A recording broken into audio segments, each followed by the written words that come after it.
अस्सलामुअलैकुम। आज 30 जुलाई 2023 है। आज की वीडियो हमारी ख़ुसूसन तौर पे उन हज़रात के लिए जो अक्सर व बेशतर ये सवाल पूछते हैं कि कोई ऐसे 5 शेयर बताएँ जिसमें कोई ऐसे शेयर्स बताएँ जिसमें हम इन्वेस्ट करें और भूल जाएँ और वो फ्यूचर में अच्छा खासा रिटर्न दे। उन हज़रात के लिए है ये वीडियो। और इस वीडियो में मैं लॉन्ग टर्म को पहले मैं डिफाइन कर दूं कि लॉन्ग टर्म का हरगिज़ ये मतलब नहीं कि 10 साल 20 साल 25 साल। लॉन्ग टर्म का मतलब स्टॉक मार्केट के हवाले से लॉन्ग टर्म का मतलब ये है कि 1 साल से ज़्यादा लेकिन 2 साल के कम। खास तौर पे पाकिस्तान इकोनॉमी और इन्वायरमेंट की बात करूं तो मैं 2 साल बहुत बोलूंगा लॉन्ग टर्म को मैक्सिमम। चलें पहले शेयर की तरफ चलते हैं। पहला शेयर हमारा पावर सेक्टर का है जो हब पावर कंपनी काफ़ी बड़ी कंपनी है। इस कंपनी के बारे में ये है कि सबसे बिगेस्ट आईपीबी है। अगर इसकी में ये बात की जाए कि इस शेयर को मैंने क्यों क्यों मैंने बोला ये बेस्ट शेयर है। एक तो ये पावर कंपनी, लेकिन इसके साथ-साथ इसने साथ ही साथ काफ़ी सारे ऐसी जगहों पे काम कर रही है और ऐसी जगहों पे इन्वेस्ट कर रही है, जो उसको इसके बिज़नेस को फ्यूचर में बढ़ाए। जैसे कि इसने लास्ट ईयर ईएनआई में 50% ईएनआई किसी कम में 50% इन्वेस्ट किया। ईएनआई ऐसी कंपनी है जो सोलर पैनल की डेवलपमेंट में काम करती है। तो इसका कप हबको का टारगेट ये है कि इस तरह की कंपनी में इन्वेस्ट किया जो सब्सिक्वेंटली आने वाले सालों में ये हबको को सपोर्ट करे।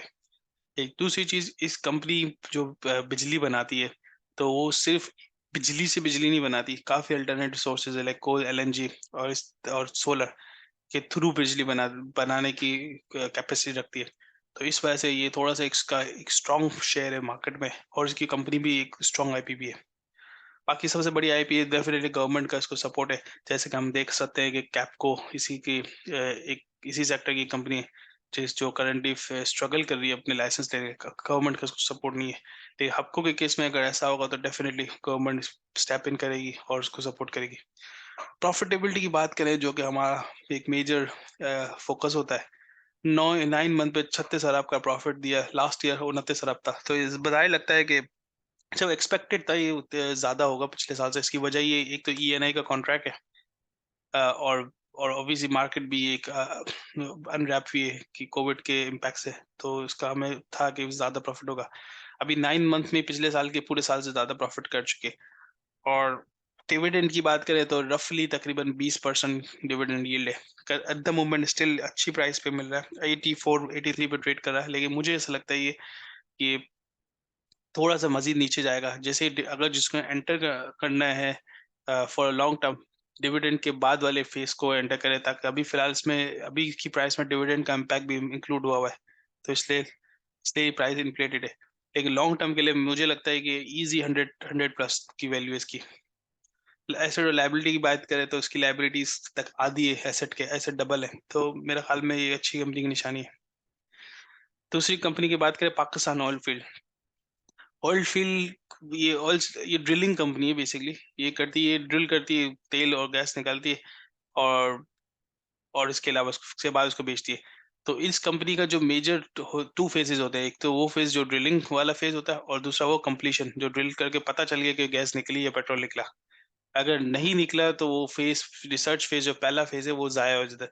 तो पोल के इस साल प्रॉफिट बढ़ने की सबसे ज़्यादा एक वजह ये थी, इसके पिछले सालों में ज़्यादातर जो प्रोजेक्ट्स थे वो ड्रिलिंग फेज़ पे थे। और इस साल के एंड पे पिछले साल के एंड पे जनवरी-फरवरी में काफ़ी सारे फेज़ इसके उसके कंप्लीशन फेज़ पे जब ऑयल निकलना शुरू हो गया। मैंने पिछली एक वीडियो डिटेल में बनाई थी, इसमें हमने ज़िक्र किया था कितने फेजेज़ हैं और कितने प्रोजेक्ट्स हैं। तो हम देख सकते हैं इस वजह से इसके काफ़ी सारे प्रोजेक्ट सेकंड स्टेप पे चले गए, जिस वजह से इसकी प्रॉफिटेबिलिटी सिग्निफिकेंटली इंक्रीज़ हुई।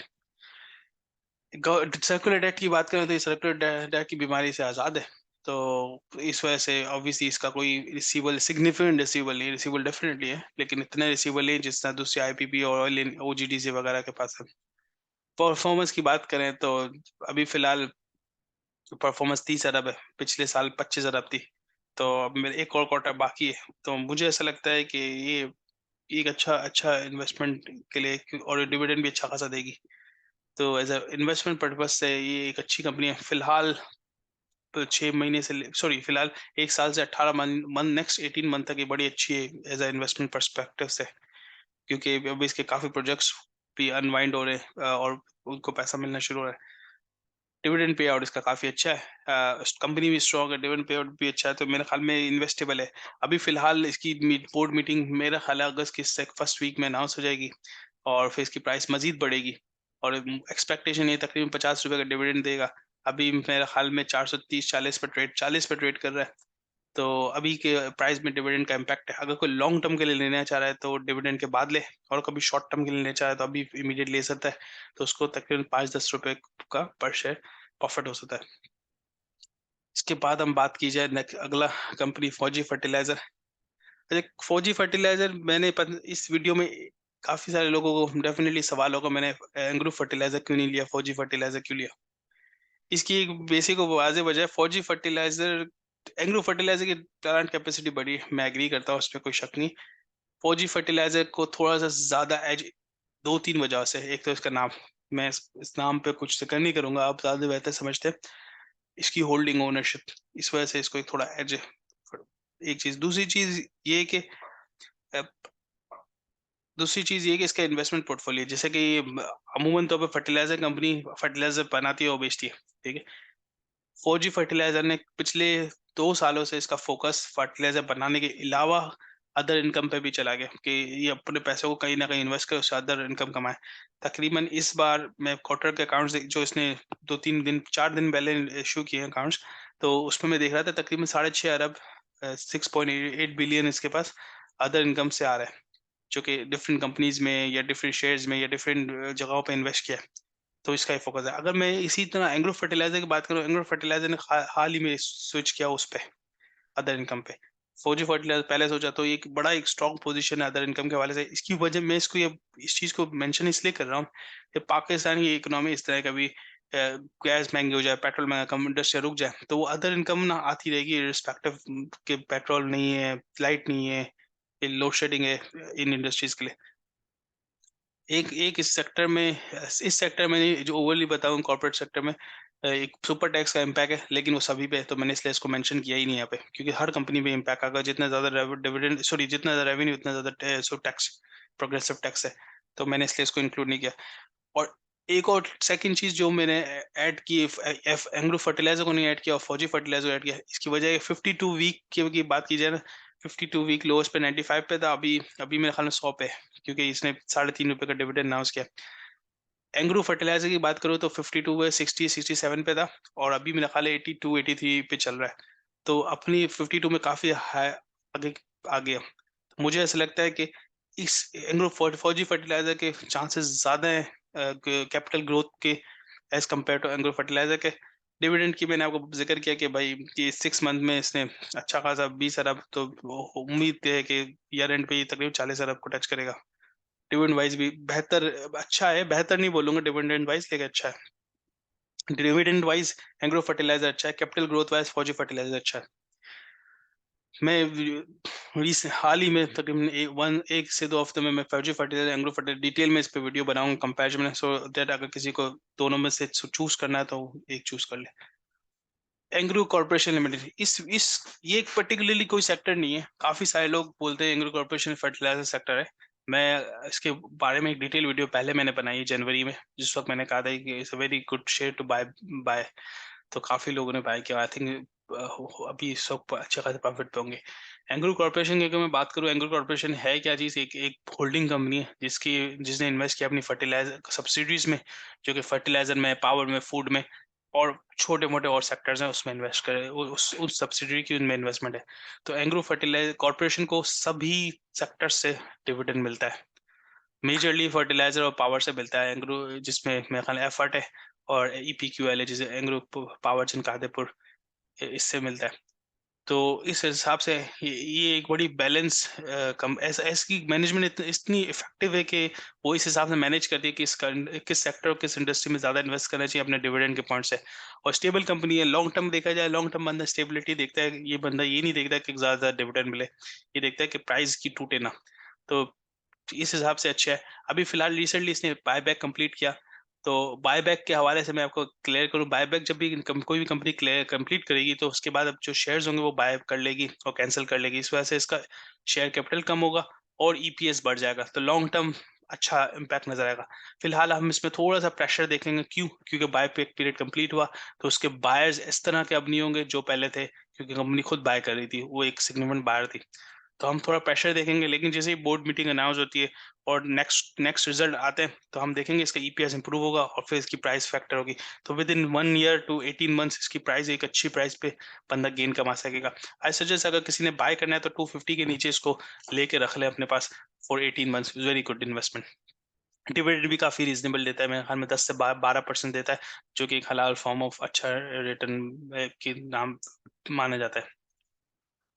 मीज़ान बैंक, मीज़ान यूजुअली मेरा फ़ोकस बैंक्स पे नहीं होता। मीज़ान बैंक मैंने इसमें इसलिए इंक्लूड किया क्योंकि इस स्लाइड का पर्पस ये था, ग्रोथ ऐसे शेयर्स जो कि अच्छे शेयर्स है for long term. Meezaan bank क्यों मैंने इसमें ऐड किया, इसकी मैं क्यों समझता हूँ ये लॉन्ग टर्म अच्छा है, इसकी 5 वजूहत है। सबसे पहली वजूहत है, लार्जेस्ट इस्लामिक बैंक है। पाकिस्तान में कोई इस्लामिक बैंक इस लेवल का नहीं, और फर्स्ट इस्लामिक बैंक भी है। दूसरे तो डेफिनेटली है दुबई इस्लामिक बैंक, और छोटे-मोटे इस्लामिक बैंक है, या फुल्ली इस्लामिक बैंक मेरे ख्याल में 2 या 3 ही है, जिसमें पहला मीज़ान है, और सबसे बाकी सारे बैंक्स के पास इस्लामिक विंडोज़ है, जिसको बोलते हैं, जैसे कि यूबीएल अल अमीन हो गया, एमसीबी का इस्लामिक पोर्टल हो गया। इसको इस सेक्टर को मैंने इसलिए फोकस किया, पाकिस्तान में रिसेंटली एक न्यूज़ आर्टिकल आया था जिसमें शरिया लॉ में अमेंडमेंट हुई, और जिसमें कहा गया कि 2027 से तमाम इंटरेस्ट फ्री बैंक को इंटरेस्ट फ्री करके इस्लामिक मोड पे चले जाएंगे। तो इस हिसाब से एक मीज़ान में एक वाहिद बैंक है जिसको इस पे एज होगा, क्योंकि सबसे ज़्यादा बड़ा नेटवर्क इसका है, सबसे पहला बैंक ये है, तो सबसे ज़्यादा एज भी इसी को होगा। तो इस हिसाब से मेरा आइडिया है कि एक ऐसे कंपनी जो कि सिग्निफिकेंटली इन्वेस्टेबल है। अगर इसकी प्राइस और करंटली ग्रोथ फेज में जो भी नया, एक तो बैंक ही नया बना, तो अब जो भी प्रोडक्ट जो कन्वेंशनल के प्रोडक्ट है वो इसी अपने इस्लामिक तरीके से लॉन्च कर रही है, तो डेफिनेटली वो नया प्रोडक्ट में काउंट होगा।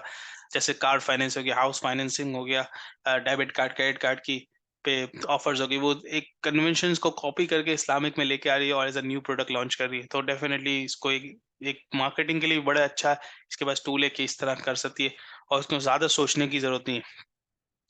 डिविडेंड यील्ड वाइज देखा जाए, डिविडेंड यील्ड वाइज बेहतर है, अच्छा नहीं बोलूंगा, बेहतर बोलूंगा। 10 से 12% डिविडेंड यील्ड तो बेहतर कहलाएगी। बाकी इस शेयर में डिविडेंड से ज्यादा कैपिटल एप्रिसिएशन का ज्यादा गेम है, जो कि अभी फिलहाल पिछले 1 महीने से ये अच्छा खासा इंक्रीज किया, 90 से मेरे ख्याल में 130 के करीब आ गया। तो मैं समझता हूँ कि इसको रखना चाहिए अपने पोर्टफोलियो, थोड़ा सा हिस्सा जरूर रखना चाहिए, और 18 महीने, या अगर जो बंदा लॉन्ग टर्म देखना चाहे डेफिनेटली इसको रखे, और उसको वॉच आउट करते रहे, हर हर क्वार्टर के अकाउंट्स वॉच करे कि आया इसमें ऐसा कोई मसला तो नहीं कि ऑडिटर ने कोई रिपोर्ट में हाईलाइट किया हो, या कोई डायरेक्टर रिपोर्ट्स को लाजमी पड़े, तो आपको खुद आइडिया हो जाएगा कि इसमें ऐसे कोई मसला मसाइल नहीं है। अच्छा शेयर है मेरे हिसाब से, और मुझे लगता है कि हर किसी को थोड़ा थोड़ा पोर्शन अपने पोर्टफोलियो का उसको भी देना चाहिए। That's it. Thank you so much. अगर आपका किसी का कोई और सवाल हो, आप लाजमी मुझसे पूछें, इंशाल्लाह मैं मज़ीद डिटेल में जवाब जवाब दूंगा। और मैं हाल ही में भी इस पे काम कर रहा हूँ, फौजी फर्टिलाइजर, एग्रो फर्टिलाइजर पे, तो नेक्स्ट वीडियो मेरी इसको कवर करेगी, दोनों की कंपैरिजन को, और फिर जिसको भी इन्वेस्टमेंट डिसीजन करना हो इन दोनों में, तो डेफिनेटली कर सकते हैं। थैंक यू, जज़ाकल्लाह।